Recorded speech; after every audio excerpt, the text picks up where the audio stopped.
And don't forget to order your copy of Football Game Plan's latest book, Stiff Arming Football Myths, an excellent book that you can find on our website at footballgameplan.com/books, available in both PDF as well as paperback form.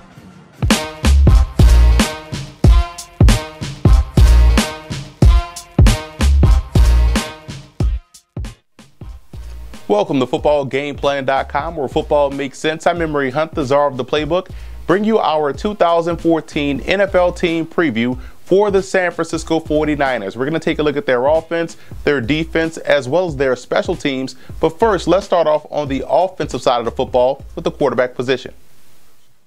You have to give Colin Kaepernick credit for what he was able to do last season. 21 touchdowns to only 8 interceptions, despite only having virtually 2 options to throw the football to all season long. This year, they've added weapons around him, in addition to Crabtree coming back healthy at 100%. Now, it's amazing that in only a year and a half as a starting quarterback, he has led them to nearly 2 Super Bowls, almost winning one, and still he has doubters. In my opinion, the clear-cut backup should be Josh Johnson. He is similar in style and skills to Colin Kaepernick and is just a much better all-around QB than Blaine Gabbert.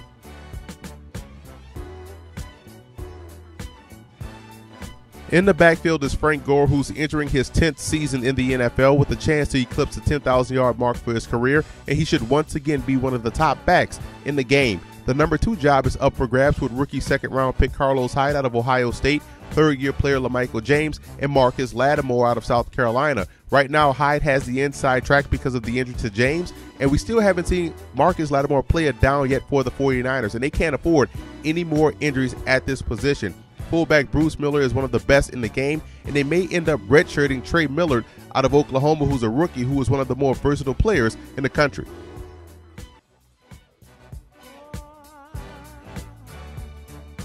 This is where the most improvement was made by San Francisco. They were a little shorthanded last season, with Anquan Boldin being the number 1 target until Michael Crabtree returned from injury. Bowen went on to lead the team in receiving with over 1,100 yards on 85 receptions, and once Crabtree returned, the passing game looked a lot better, and he's now fully healthy, giving San Francisco a potent 1-2 punch. Finding a third wide receiver has always been a challenge for the Niners, but not this year, as they made a move in the offseason for the Bills' Stevie Johnson, who will excel in a number 2 or number 3 role perfectly. Johnson runs very good routes and is dangerous after the catch. 2 young prospects in last year's 4th-round pick Quentin Patton and rookie 4th-round pick Bruce Ellington out of South Carolina should also make good number 4 type options. The team also brought back veteran Brandon Lloyd, who still has those excellent hands that he showcased over the course of his career. At tight end is perennial All-Pro Vernon Davis, who was second on the team in receiving and led the team in touchdowns with 13. The hope is that this year's second-year player Vance McDonald can step up and be a reliable number 2 option, which would only further strengthen this unit.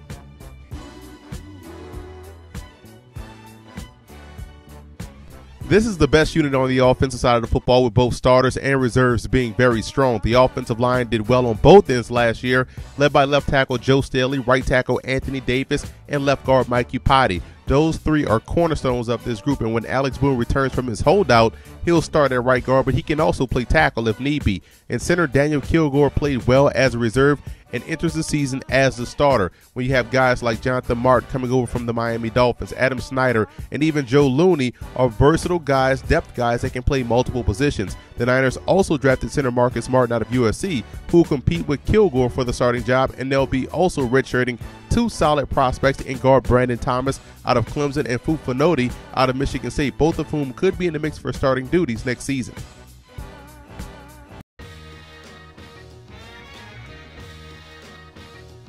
The Niners were dealt a huge blow in the offseason, with nose tackle Glenn Dorsey being lost for the year with a bicep injury, and that strains the depth of the position a little bit. Ian Williams is more than capable to handle the job, but he'll be coming off an injury, and that puts the onus on 2 young guys to step up and seize the opportunity. Last year's 5th-round pick Quentin Dial out of Alabama and undrafted free agent Mike Purcell out of Wyoming. At defensive end, Justin Smith, even at 35, still is able to play at a high level, but he can't play forever, so the Niners will work in guys like last year's 2nd-round pick Tank Carradine, who's extremely quick off the ball, and reserve Tony Gerard Eddy, who has the look of a future starter on this defensive line. Opposite of Smith is Ray McDonald, who was consistent last year as he registered 3.5 sacks and 37 tackles.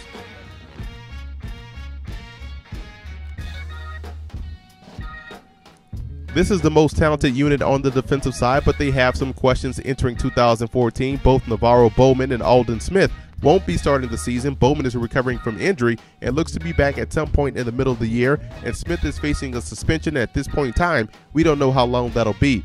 The good part is that they still have great linebackers like Ahmad Brooks and Patrick Willis, who are great enough to keep the unit afloat until both guys are able to return. Inside linebacker Michael Will Hoyt and outside linebacker Dan Scooter logged significant playing time last year and played well, along with Corey Lemonnier, whose ability to get to the quarterback puts him in the driver's seat to replace Aldon Smith while he's out on suspension.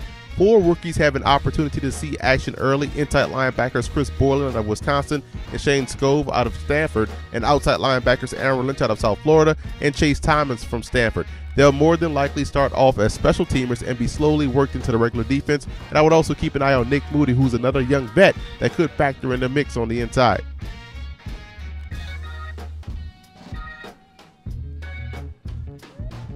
The Niners wanted to get younger and more athletic in the secondary, and they were able to accomplish that by adding 3 guys in the NFL draft: safety Jimmy Ward and cornerbacks Dante Johnson and Kenneth Aker. Ward was selected in the first round because of his ability to play both safety spots as well as matching up well in the slot versus wide receivers and tight ends.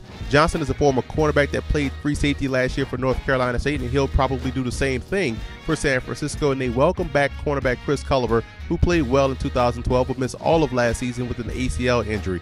He'll start opposite of Tremaine Brock, who was their best corner last year, leading the team in interceptions with 5. Parrish Cox is also a very good corner who's able to play outside as well as inside. Now at safety, second-year man Eric Reed played great for a rookie last year and helped eliminate mistakes deep down the field. And this season, he'll be joined by free agent signee Antoine Bethea, who's much better in coverage than the departed Dante Whitner, and veteran Craig Dahl provides solid depth on the back end.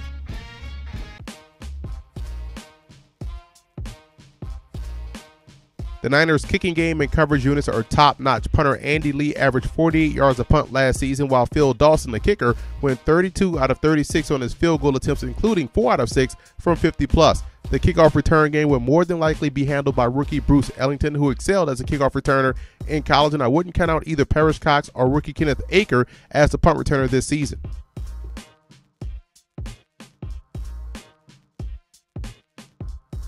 The reason for optimism for San Francisco is the fact that this is a very strong football team with a lot of depth that has been knocking on the championship door the last couple of years. And this season, it looks as if they will field their best offense yet. So you can see why there's a lot of optimism in San Fran. The cause for concern would be the beginning part of the season without Bowman and Smith, while being thin at defensive tackle does give you a slight concern because they can't afford any slip up in the very tough NFC West.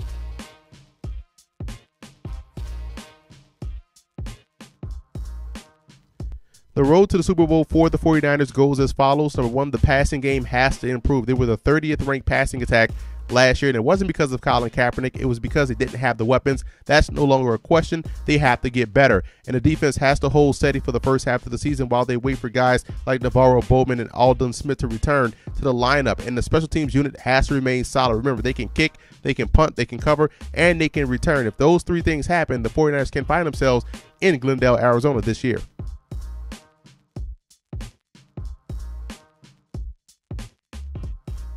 I have the Niners finishing first in the NFC West. Again, very strong football team with a lot of depth, and I gave them the nod over Seattle because of their receiving core and that offensive line. Those 2 things will make San Francisco very tough to defend, while defensively they'll be strong at the start of the season and will only get better as it progresses when guys like Bowman and Smith return to the lineup. And I also want to give a huge shout out to 49er fan forums for always showing football game plan support.